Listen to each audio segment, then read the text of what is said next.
Did you know for the price of a latte, you can get 1 month access to our epic private group chat? Just think, you can have instant connection to other POCFs for 30 days or more anytime you need us. Once you sign up, you have instant access to a diverse group of partners to connect and hear how they overcome their challenges in the industry. Learn how to expand and grow your direct-to-consumer fishing businesses. You get on-demand group support for yourself anytime you need it. You can learn about what's happening outside of your fishing bubble and bond over relatable ways to weather through the hard times. You can learn more about what's happening in fishing communities outside the U.S. and in the U.S. if you're international like some of our members. You can learn from other partners on how to get more involved in your fishery. You'll have a group of peers who are willing to explain terms and other things you might not understand. You have a place to bounce ideas off of. A place to relate to this unique lifestyle, empathize with others, and celebrate the wins. A place to listen and learn and be able to ask questions. A place of genuine kindness, positivity, and friendship. As one member in our private chat said, connecting with others in this lifestyle is not only valuable to me, but it also gives me a feeling of worth in being able to share my experiences and help others. We'd love to have you join. Go to POCFpride.com and select the menu option Sign Up to get instant access today. We can't wait to meet you. Holy moly. If y'all listened to last week's interview, how freaking great was that conversation with Gabby? I'm so stoked that we have part 2 for you today. And, the new year's all about starting fresh, starting new, having a new perspective, and using the past, our past, whatever happened in the past, as wisdom to move forward and help us grow. I mean, that's what we want as evolved human beings, right? And that's going to trickle out into our families, into our fisheries, into the world. And most importantly, it'll transform our lives because we're able to have more of a steady, anchored, grounded viewpoint of this experience that we're having every single day, this experience called living, this experience called life, and this experience of being a partner of a commercial fisherman or a fisherman if you're listening, or a supporter of if you're listening. So thank you all so much for being here. Thank you for coming back. If you have been listening to this podcast, you know how much I love you. If you're new, I'm Megan Waldrop. Thank you so much for spending some time with me and the Partners of Commercial Fishermen community. But let me talk about this interview. Let's continue this chat with Gabby. I love the title. How to go from disinformation overload to producing honest, data-driven studies to help your fishery, with journalist and international media analyst Gabriela Capestany. Okay, Gabby's resume is insane. When we first met, you'll hear, or you probably heard about it the first episode, but we first met, we were chatting about being journalists. I was a journalist for 11 years. Gabby's a journalist now, and she writes for a weekly paper in Charleston. And I did too. I was editor at the paper for a little over a year and had written for the papers, handfuls of years before that. And we were just talking about, the writing process, getting, getting your subjects in line, making sure you got your deadlines straight, and just the insider scoops of what it's like to be a writer, especially what it's like to be a journalist. And then she casually goes, yeah, well, I'm also a media advisor for the U.S. military and NATO members at the United States European Command. I'm like, what? Mic drop, mind blown, back the F up. What are you talking about? That is freaking amazing. On top of that, we ended up knowing a mutual friend who worked with her, who's an anchor in Seattle. I believe it's at King 5, and she worked with her out there, and I loved it. So a little bit more background. She has a diverse journalistic background, including broadcast TV at King 5, public media at Cascade PBS, municipal journalism at Seattle Channel, government communications at the Washington State Department of Social and Health Services. And now she has her role as a U.S. military and NATO, a media advisor for the U.S. military and NATO members at the United States European Command. I had to say it again because it's just so freaking cool.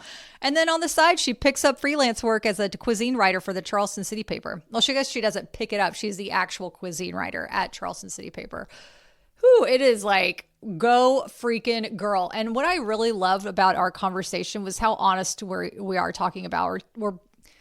it's behind the veil of what it's like to be a journalist on a local level, a city level, a worldwide level. What kind of communication and what kind of information that we're given, what kind of information that we honestly, the power of the pen that we have to write stories. As writers, you have such a freaking powerful tool, which is your hands and your voice and your perspective. And that's the thing about journalism these days, is that it is biased, and there is a way to, and Gabby's going to share this app that is freaking really cool to get to the nitty gritty of what news sources are left-leaning, what news sources are right-leaning, and which ones are centrist, and which ones are missing the gap in certain topics and information out there, which I think is really helpful for us as we're advocating for our fisheries. We can get on this app and see what the stories are being told out there. What's the narrative that people are hearing? What is the perspective of the public as a general, what is their general consensus of what's going on within certain topics within commercial fishing? And we can also use that to our advantage, because then we can fill in the holes. We can not change the narrative, but actually give our narrative, our real ass life stories about what's actually happening in our fisheries, and get that message out there. Gabby gets into it. I love it so much. And, and also one of my favorite things about this is how she's able to balance her mental health, because as we know, the news is so triggering, and it is triggering for a reason. They do that so they can make sure viewers keep coming back, that you live in fear, you live in anger in order to keep the viewership up. Headlines rule.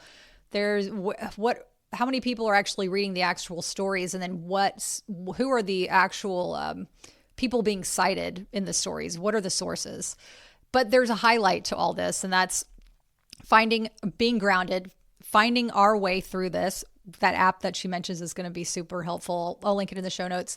But also just taking time for yourself and taking a step back and saying, okay, that's that reality, but what's my personal reality and my projections of what's going on in my own world without the news, without all these stories.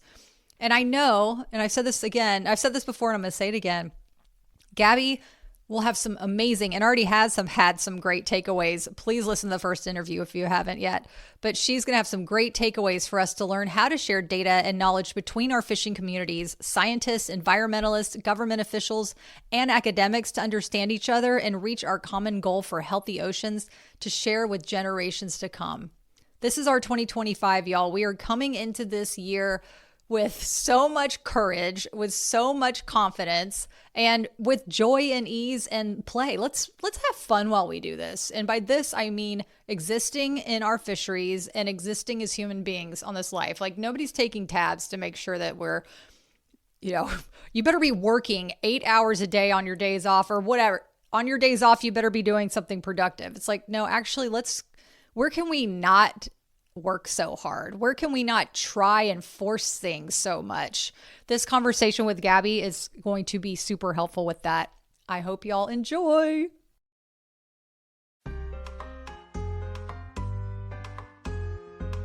I'm Megan Waldrop, host of the Partners of Commercial Fishermen podcast, an extension of an online community for partners to connect and feel less alone. Our podcast invites fishermen, family, friends, and supporters of the industry to learn, laugh, vent, and hear stories about this incredibly unique way of life. What do you say? Let's dive in.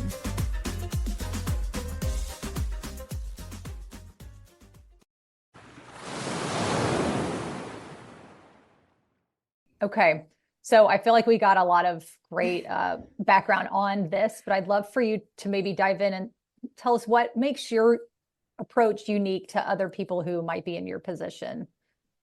The thing is, I think you were talking about, knowing that this role existed. There's not a lot of roles like this. I know there's a few of people like me that work with smaller specific branches of the European military.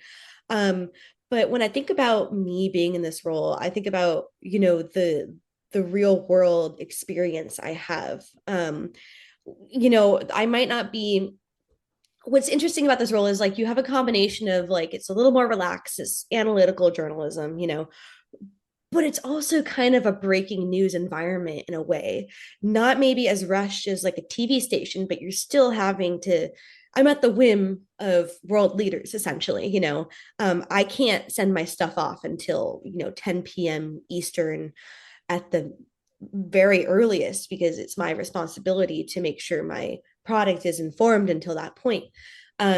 I think having the experience in a newsroom in such an extremely fast-paced environment has been so key for me. I don't know a lot of people who enter this role having specifically that experience. Normally people would come in from like a more analytical standpoint, whereas I'm coming from a more specifically like journalism oriented standpoint.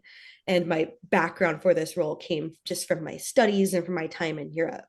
Um, so I think having the breaking news experience, having to be on your toes in like a really extreme environment like that has made it that I can quickly adapt when I see things changing in the news and have to edit what I've written. I'm a pretty fast writer as a result. Like I said, when I was at King 5, I remember there were days where I was writing 20 to 30 articles. They might not be long, but when it comes across the desk, you get it. You have a whole team of digital content producers, and you just have to go. You get emails, you get stuff from the producers who have made a package. You have to watch their video, create an article. You have to look at a press release. You have to make phone calls, pivoting from all those different things, and having you know having to be in so many different areas has made it that it's a really broad scope that I'm having to look at, but it makes it less overwhelming because I've been in like a bit more of a time crunch before.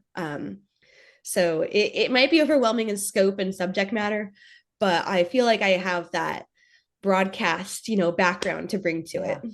So how do you manage the multiple deadlines? Like, because I guess with your background is helpful, but how are you able to, how were you able to maybe create a process for yourself? Yeah. I think the structure of it being daily helps. I have, the workflow down to a T. My job is very repetitive in how I do it and what I create. But what makes it interesting is that the subject matter is changing daily. And so definitely honing the aspect of my work that needs to be timely to like a very like just I could do it in my sleep at this point, that has been helpful. But then, with my other role as city paper, I juggle those deadlines alongside it, which are totally different. I'm given a story. Like right now, I have a story that's not due until January. And it's entirely my job to, figure that out. And I think, just in that regard, I try and set smaller goals alongside, my day-to-day process, knowing your routine really helps, and lets you kind of plan around that. I'm lucky, so I work Sunday through Thursdays, because when I deliver my product, it's the next day in Europe. So I always have like, the day before the holiday off and stuff like that. Yeah. So usually I take my Fridays as like, a work day for everyone else, so when I need to finish a city paper deadline, I'm like, all right, this is my day to do that. And I kind of chunk out my week and my month based on that. I know that's very specific to me, but yeah, I think honing like a workflow that works for you specifically, like, is really, really important. And I say this every day. Like sometimes there'll be people at UCOM who want more and more. And I have to remind them that like we can only do a certain amount, and some days might be really slow. But the thing is, I want to be ready for those days that I have a massive amount of news to look through. And I'm like, there's a major event that happens. I would say last week, the escalations between Ukraine and Russia and fighting was a great example of that. It was extremely busy for me. It was one of the busiest weeks since Russia invaded Ukraine. And I was entirely prepared to tackle it because I know my limits in that regard. I know how I can adjust my workflow to meet that. And I have, had instances where I've had to communicate this point to them, and ultimately they understand. They're like, you know what? Yeah, you are right. You're able to balance it. And standing up for yourself in that regard, if you're working with someone, showing them I do know what I'm doing is a great, great thing to do. I love that. That kind of segues into another question I had about how you're able to maintain positive mental health in your career and life, because that is such a huge, it can be so huge and overwhelming. And it sounds like part of that is knowing your limits and having those healthy boundaries. And Yes. please elaborate. How do you maintain positive mental health Like I overall? said, knowing your limits in work is great. And if you continually produce like I do, I produce a great product that people love, and they talk about how much they love it, which is great to hear. So being able to like say like, hey, I think it's good how it is. I can make some changes as needed, but if it's like a significant overhaul, let's wait and see, when it's not as busy. But outside of work, I get this question a lot because it's heavy. It's really heavy, especially when you're looking at the disinformation side. It can be very hopeless. I hate to say that because I'm really a positive person, but it can be very hopeless. These are forces that are like bigger than any of us can control. Even me, as like someone who researches and writes about it, I sometimes I'm like, am I doing enough? Is this enough? But knowing that I am in a role where I'm doing something helps, you know, and I, as much as I try and step away, I can't ever like fully step away from the news. I have to be seeing, even over the weekend, I'm like, okay, what am I going to have to pick up? I would say that like I use when we were getting the printed New York Times as an example of this. My boyfriend always reached for the first page when it comes on Sunday. He likes to read all the current events. I would skip back to the arts and culture section or the style section because I know I'm going to have to see that. I don't necessarily go out of my way to consume a lot of news when I'm not working. I still do because that's just kind of how I am. But I tend to kind of pivot towards more in-depth articles about culture, about art, things that are a little bit more relaxing for me. And I think, you know, I I also have like you have to be kind of detached in your work as well. Since there is so much I'm sorting through, I see everything and it's hard to see absolutely everything because it is kind of depressing, but the speed kind of helps, and then on top of that, this is gonna sound kind of weird, but I love consuming books or podcasts or shows or movies about history because it does remind you that a lot of what we see now, and especially a lot of our rhetoric in the news, is the same as it's always been. I would say like if you read or consume media about like the year 1968, a lot of identical events are happening this year. And when you look at the news media that has discussed it back then, you would be surprised how much of the rhetoric is identical. And when you're sitting here, and we are certainly in unprecedented times and a lot of issues we're facing right now, but a lot of it isn't, and especially in the media angle. So when you're feeling overwhelmed, or when I'm feeling overwhelmed, I like to look at history, and it makes me feel much better. Yeah. I know that's kind of Yeah. a specific thing, but having a historical perspective is so important.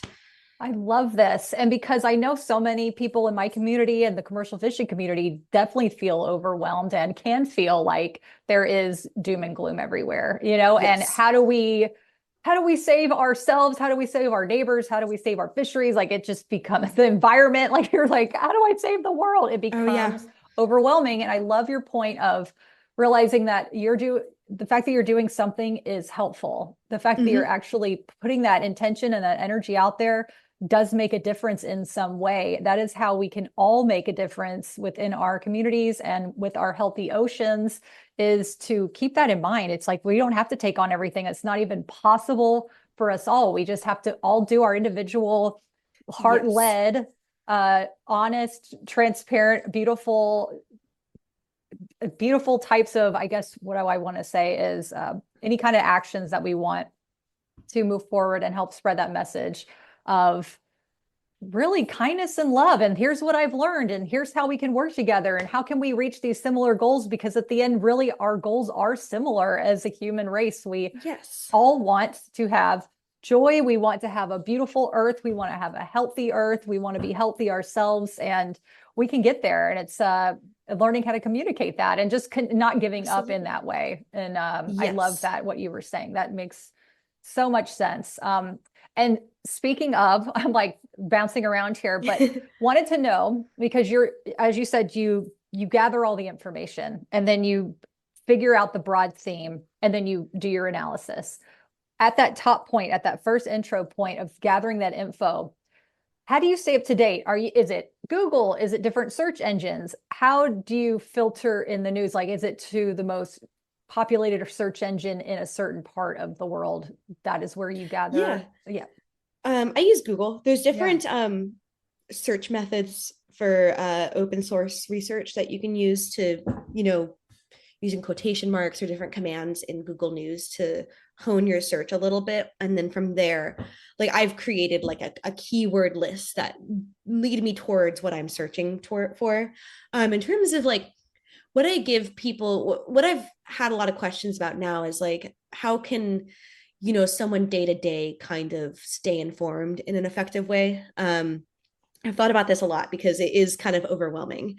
And like I said at the beginning, we're in an environment where reading just one news source doesn't really cut it anymore. And even if it's just like, even if you're just reading an AP Newswire, as middle of the road as that is, AP and Reuters don't necessarily help you synthesize or understand a topic with like super great analysis. They have analysis, but it's important to see perspectives. So I like this site that is actually really cheap to sign up for. It's called Ground News.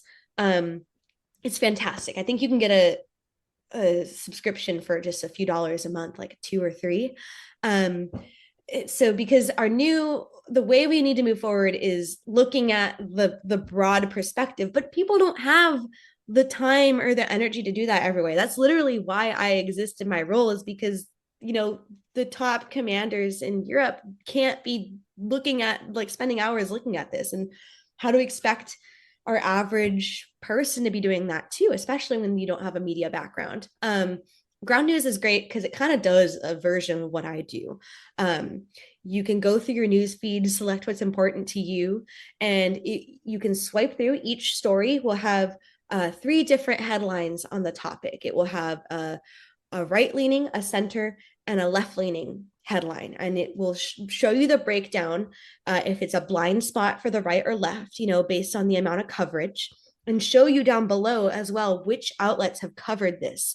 And it will direct you to a long form story on it, a short story on it, and probably the most factually accurate story on it.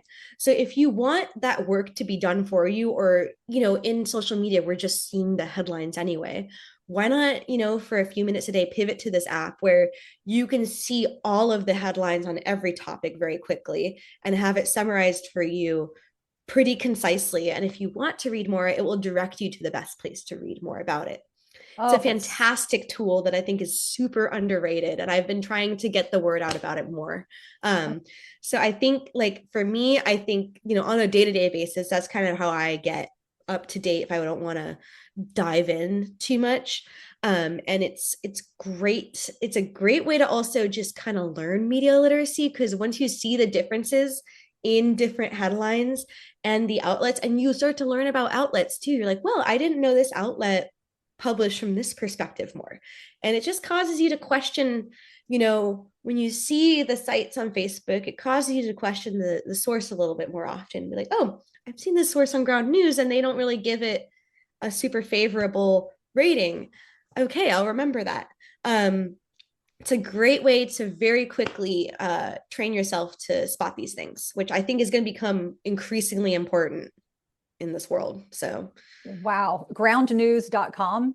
yeah, I think if you just search, it's specifically an app, but they also have a website. But Okay. Ground News, the app, is very convenient. Okay. Everyone I've recommended it to will come back to me and be like, "Oh my God, thank you for telling me about this, because I've changed how I consume my news now." And it's, yeah, it's cheaper than any newspaper subscription, and you're probably going to get more out of it than you will elsewhere. And I think Oh maybe my it could gosh. direct you towards a site or a subscription that you wouldn't have considered, but you'll really like too. It helps you find really balanced reporting. Oh my gosh, this is so helpful. I love this. So you can type in a topic, you could type in fisheries, your type Oh of yeah. species of fish that you're looking at, your state. That's amazing. What's And really amazing is they'll take some more niche topics like, conservation, global warming, fisheries. You can take any of these topics, curate your news feed in that regard, and they will find all of the reporting on those topics and direct you towards it and show you, even in these niche areas, how it's being covered from different perspectives. It's really amazing. wow. I'm floored that people don't know more about it, but like I said, it's not as fun to log on to an app dedicated to news, but I would say it's much more appealing than like forcing yourself to like read from one outlet. It's very interesting, and it's hard to push people away from social media, but I think that's a good place to start. Oh, that's such a rich tool that we could use when advocating for our fisheries and learning how to Oh my God, help yes. with everything. I mean, to say, hey, this is the date, I see what's being reported, but this is the data that my husband or my partner or our fishing community has collected that offsets whatever is being said. I also love that the 100%. ground news has it literally goes, well, this is going to be a right leaning, this is going to be a left leaning. I mean, that shows you right there, all different. Well, and also when it's a blind spot is like really amazing. You will show you the amount of outlets on one side or the other that have covered it, and it'll be like, oh, only like 5% of outlets on this side have covered it, but like 70% on this side have. And it's fascinating, and it's a great tool to see how the media environment works. From even if you don't have like a lot of background in this, it makes it so approachable. Oh, that's so cool. I was recently speaking with a woman who works with Sea Grant in North Carolina. Oh yeah, And my she friend was, worked with Sea Grant in Hawaii. oh, nice. I love that. And she was telling me about, the published articles that they come up with and how it's really how vetted they are, how much research is behind and how many people, how many experts they reach out to make sure that what they are saying is correct. And it is kind of like the Hippocratic Oath that doctors take, but it's like their Hippocratic Oath in the way that they produce these published works. And I'm looking at my notes right now, trying to figure out what she called it. But she was talking about how there are other sources online. I forgot what it's called, but how they'll say that they're vetted sources when really it's just more of a special interest article that one person read, excuse me, that is biased and that they say it is vetted instead of it actually being vetted by 5 or 6 different writers, scientists, experts. And so 100%. it's incredible. I didn't realize that they actually faced that within their own community was the disinformation that's out there that's going against their research. And It's in literally every single field. And I think having an app like that will show you, because like you said, she has like, these peer reviewed or vetted studies from Sea Grant or any kind of major organization. What's really interesting is to go into that app and look for something specific. Like you can put in a specific story, and you might have like, a lot of times you'll have like a study or a paper that makes national headlines or even regional headlines. And it's interesting to go into that app, see what outlets are picking it up and what they're saying. What are they pulling from the study or the article to make those headlines? That's really fascinating. What is the point that they're taking from it? And sometimes it's great. Sometimes they're taking a great point that's makes them excellent reporting, but disinformation, as we see, they can also take things out of a great study and kind of twist it. Like we said, there's a lot of truth to disinformation. And that app is a great way to monitor how facts are being spread throughout your community of expertise. I think anyone who works in any field can go on there and learn something about how your information is spread. amazing. Okay, everybody out there, the Ground News app for any kind of advocacy going forward. Also, I just found my notes. It's called the vetted sources that are as truthful as they can be within Sea Grant there or any kind of scientific writing, from my understanding, is called a peer review journal. So that's where the Yes. ones that are multi-layered, edited, make sure that these the facts are correct. The biased ones are called, wait for it, predatory journalism. I'm like, whoa. Oh. That's Hey, where like I said, I was in reading this book recently just about basic information, disinformation online, and they were pointing out how anyone can create a site that looks like a local site, that's like like, like the Mountain Observer, and makes it look like a local site, and then start pulling information, cherry picking it. And then when you see it on social media, they present all news the same because it's put into the API, or what that means, like the timeline, and it all has the same exact, look. And so it's become very advantageous for people, in the predatory journalism world, to look really professional. But how is the average consumer supposed to know that that's not a journalism source? They will even create sites that look like four letters, like a local station. And how are you supposed to know that it's not real without digging and looking in the about the site, looking to see where the hits are coming from, who owns the site? And I understand that in an ideal world we would all do that, but it's asking a lot of the reader, and that's doing, like, again, social media is not doing a great job of explaining that either. You're presenting something like that alongside an AP story, alongside a BBC story, Wall Street Journal, or New York Times. So there is a lot, we have a massive epidemic of predatory journalism, 100%. And like you said, peer-reviewed studies and, those ones that are not very accurate are being picked up by all of them. Yes. It's scary. It's a lot. It's overwhelming. But yeah, it's just taking one step. If I could recommend to anyone, just taking one step, just to even, check your source every time you read it. If you just make a habit of that, just Googling the source, looking at the Wikipedia page, and if there isn't one, just maybe questioning who owns it. If you just start doing that, you will also find that things aren't as divisive and horrible as they seem online. It actually kind of brings you back to a better place. So that's my biggest piece of advice, is just, look and see where your information is coming from. And you might be really surprised. I love that. Yes. And that's what she was saying. It was that, because the predatory journals will say that they are peer reviewed, when really, like I said, it's one person who is biased who read it once with them. It was like, okay, this is cool. But to go back and click on those, is this a legitimate source? And then if they have one of those sites, see what other information that they have previously published. And if it looks a little sketchy, you're like, okay, maybe this is not somebody that I need to put any kind of invest my time or energy into next. Exactly. So, if there's not necessarily a Wikipedia page, not all the time, but a lot of the times, proceed with caution. Got it. I love it. Okay. And this, I feel like you kind of maybe shared something at the Art Muse event with me, but I wanted to ask you again, was like, how do you handle, and you kind of mentioned this too, but how do you handle the cultural differences and nuances whenever you're advising? Like, if there's something that comes up that's kind of funny or maybe silly, and you don't know how to maybe proceed with a straight face, like,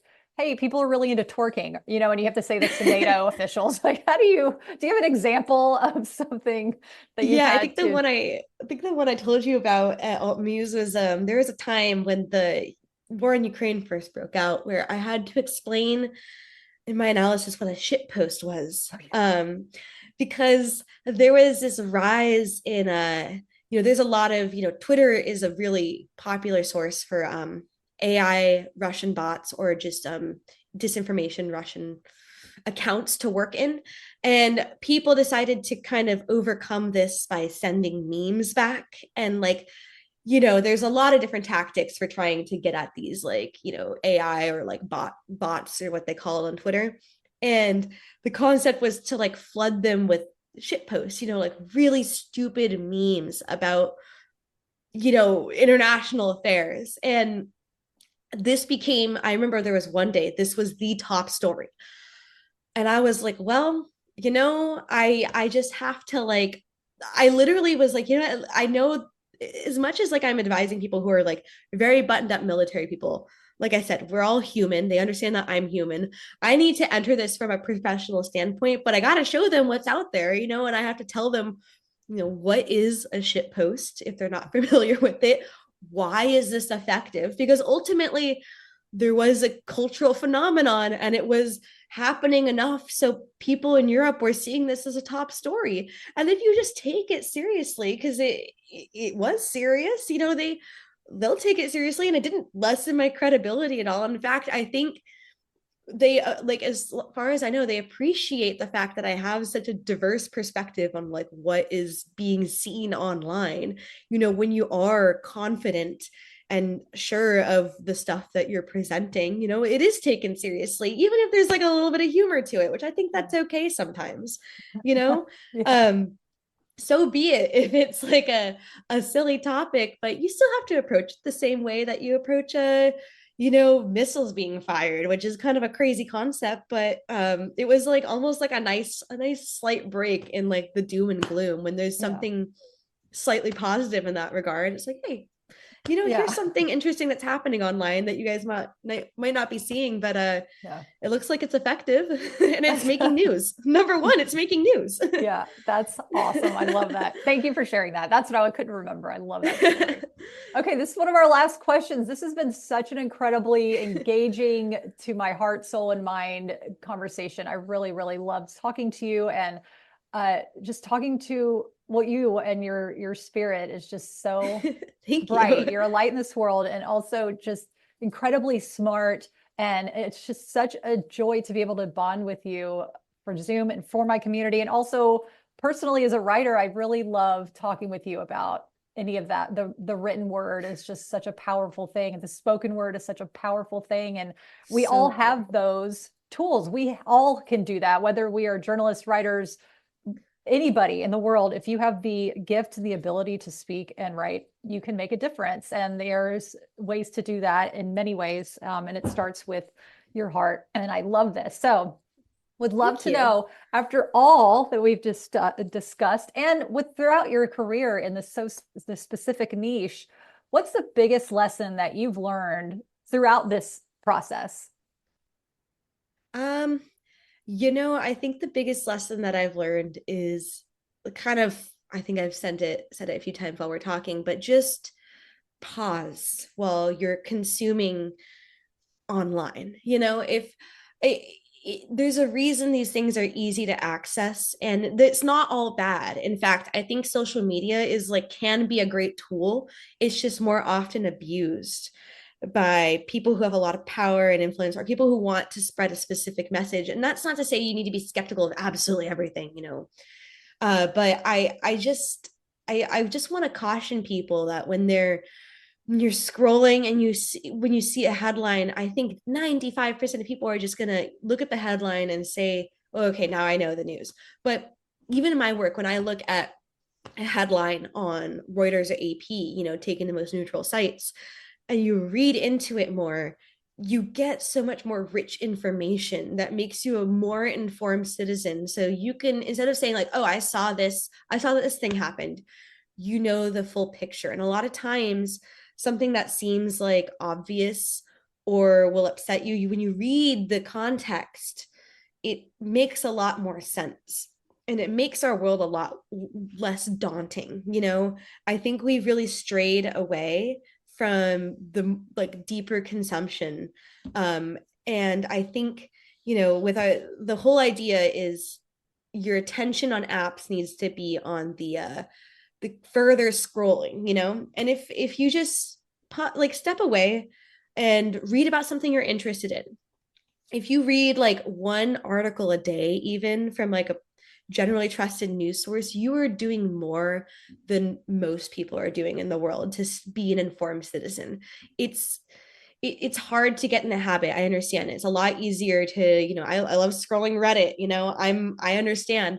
But even if you just do like one a day, read one article a day, you're doing a lot to keep yourself informed. And it's really important. And I have a lot of friends that are generally informed people, but they only get their perspective from social media. And even in like some of the most neutral topics, when it's spun just on social media posts, it's still going to be, more out there and like more to like a divisive message. And if you just read the article on the topic, like I said, they have to distill it to the specific points to get across their message on social media. So when you read something in the full form, you're synthesizing it, you're getting more perspectives, you're seeing a bigger theme. It's important to enrich your perspective, more with more in-depth reporting. So I've always been, an advocate for just, even if you just read your local news site, just read one article, one a day. That's all you have to do, and you're doing so much. Oh, I love It's it. number And one. I love it. Love it. Thank you so much for your time. How can people connect with you? And if there was anything that I didn't hit on, please share now. Yeah. Yeah. I'm on Instagram at Gobby Loves Cheese. I used to be a cheesemonger. I just kind of kept the I've had that handle forever and it's just kind of stuck. I'm in the process of kind of revamping my website right now. And we'll see, maybe after the first of the year, I've thought about maybe starting a Substack that kind of does a version of what I was talking about here. Thinking about maybe taking one big idea from the news each week, be it a tweet or an article, and kind of showing different perspectives on it. So maybe keep an eye out for that. Otherwise, if you like food and are in the Charleston area, check out Charleston City Paper. I write plenty of articles for them on great, festivals around town, restaurant openings. I need that to kind of feed my soul on the side. So highly recommend.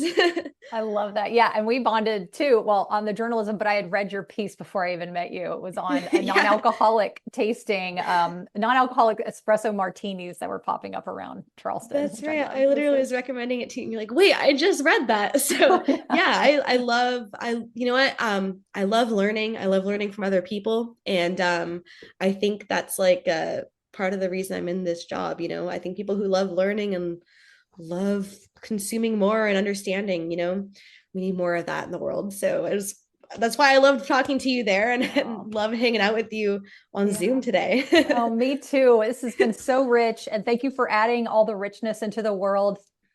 And I so appreciate your time. Thank you so much for spending it with me and the Partners of Commercial Fishermen. We truly appreciate you, Gabi. Thank you. Bye.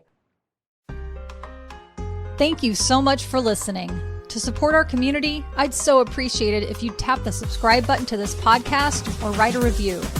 And if you're a POCF who wants to connect further, go to POCFpride.com for weekly vlogs and to learn about opportunities to join our private communities. We'd love to have you.